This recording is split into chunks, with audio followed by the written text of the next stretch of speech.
this if you want to stay on fire for God. I tell you, if you can apply this secret I'm about to show you, your life can never remain the same, and your life will begin to burn for God. You will become an example of men who burn for God. You see, we are living in a generation where there are so many people who are living but without the fire of God. There are so many Christians who are void of the fire of God. You cannot advance in your walk with God when you don't have the fire of God. You cannot go far as a priest when you don't carry God's fire. There is an instruction God gave in Leviticus chapter 6 verse 9. He gave these instructions to Aaron and his sons. He said that this is the law of the burnt offering. It is the burnt offering because of the burning upon the altar. Hear me now. You see, every priest have three things that authenticates their priesthood, and number one is your altar, number two is the sacrifice, and number three is the fire. Now, the sacrifice represents the person. Before, in the Old Testament, we see that God accepted animals as sacrifice, but a time came where God says something. He says that He's fed up with you bringing your animals.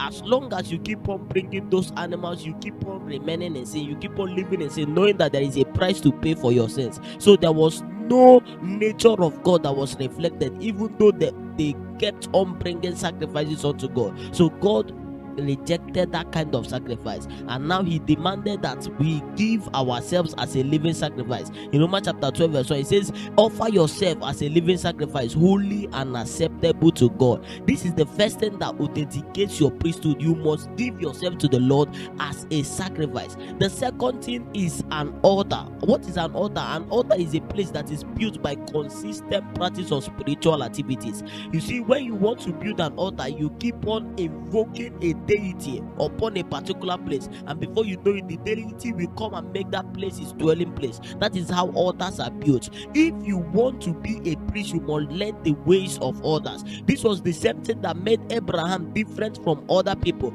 because he learned the ways of building altar. No matter where Abraham was, the Bible always record that he always built an altar unto the Lord. Are you hearing what I'm saying? So second thing that authenticates your priesthood is the altar you have. And how is an altar built? It is built by consistent practice of prayer. When you give yourself to daily prayer, daily devotion, what you are doing is that you are invoking an altar. It is so powerful that when you invoke an altar in a particular place and you leave that place, when people enter into that place, they begin to have encounters with the Lord. This was the same thing that happened to Jacob. Jacob, when he was on a journey, and all of a sudden the night came and he wanted to rest. He never knew that where he was resting was a place where Abraham, his grandfather, had already built an altar. He took a stone and used it as a pillow, and immediately he closed his eye. He began to see angels ascending and descending. The Bible says angels ascending and descending, meaning that angels were already there. The first movement they were making was that they were going up to heaven and coming down to earth, meaning that that place has become a spiritual atmosphere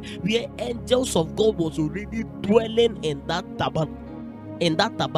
So you can build an altar in a place that when people enter into those places, they begin to have encounters with God. This is the way of priesthood. If you are a priest, you must learn to build an altar. You must learn to give yourself as a sacrifice upon the altar which you have built. And then the third thing that authenticates your priesthood is the fire of God. Hear me, the fire cannot come until the two others are put in place. And the first thing that must be put in place is your altar. The second thing that must be put in place is the sacrifice.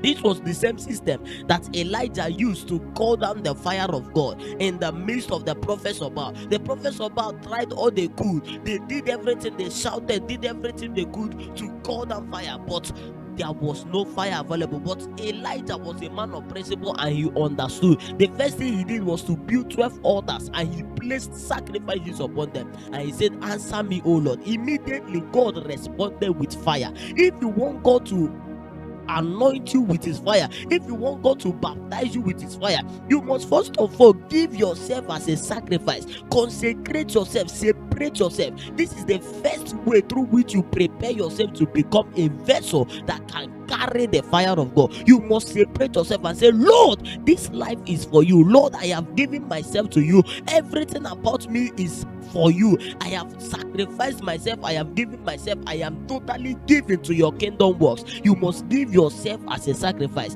Giving yourself as a sacrifice means living a holy life, living a separated life. What others do, you don't do. Living a wasted life, giving yourself as an offering unto the Lord. And you get what I'm saying? And mind you, when you begin to give yourself to the Lord, people will talk all kinds of things, but you are not doing it for people. So many people, I've seen so many people in this journey get discouraged because of what other people said about them. You stop serving God because your friends are telling you this, they are telling you that. It is not how it is done. When you give yourself as a sacrifice, people will say all they want to say, but it is not to please people. You are doing it to please the Lord. So you have to be focused on the Lord. You must give yourself as an offering. You must give yourself as a sacrifice if you need the fire of God to come down upon your life. The second thing you must do is that you must build an altar. How do you build an altar? Prayer, by giving yourself to the word of God daily, by giving yourself to prayers daily. Daily devotion is a way through which an altar is built. And mind you, every family should have a spiritual altar.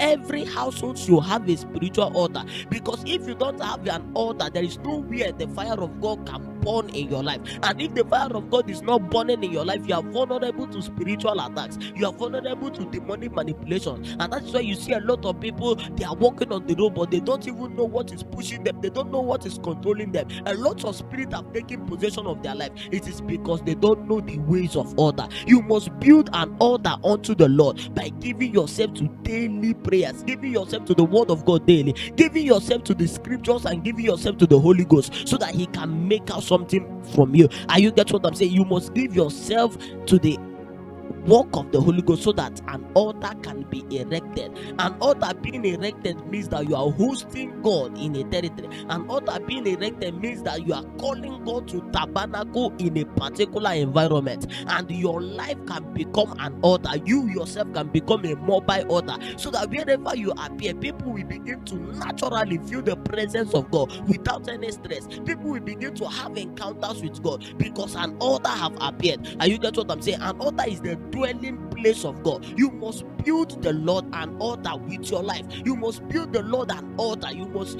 build an altar if you truly desire God to baptize you with his fire. If you truly desire God to baptize you with his energy, if you truly desire God to baptize you with something different, you must build an altar. And when you do this, then God will send down his fire upon you. God does not send down fire upon somebody who does not have an altar. The fire might end up killing you. And you get what I'm saying? The fire might end up becoming a judgmental flames upon you. God sends down his fire to an already prepared people, prepared to receive the fire of God. The Bible says that he maketh his angels spirits and his ministers flames of fire.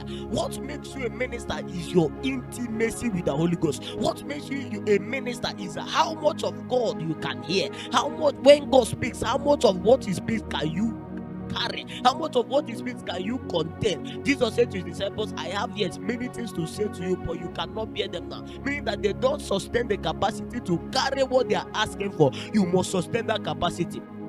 How do you do that? By giving yourself to daily exercise of the word of God, daily exercise of prayer. And as you do so, you will see that God will begin to form something in you. Hear me, this is the pattern that has been known from the day Christianity started. You see, something happened in Acts of the Apostles. The apostles gathered themselves and said, we are becoming distracted. We have started serving tables instead of giving ourselves to the main thing we are meant to do. And what was the main thing? They said we should ordain 7 people to become deacons who will take control of this food sharing. But to us, we are going to give ourselves to prayer and to the ministry of the word. This is what kept the early Christians moving. This is what made the early apostles always on fire for God, because they gave themselves to it. They did not just pray and read the Bible, they gave themselves. It has become a profession to them. They gave themselves to study of the word of God, the ministry of the word of God, and to prayer. And that was why wherever they appear, signs and wonders will follow them. If you want your life to become a living proof of the person of Jesus Christ, you must give yourself to the ministry of the word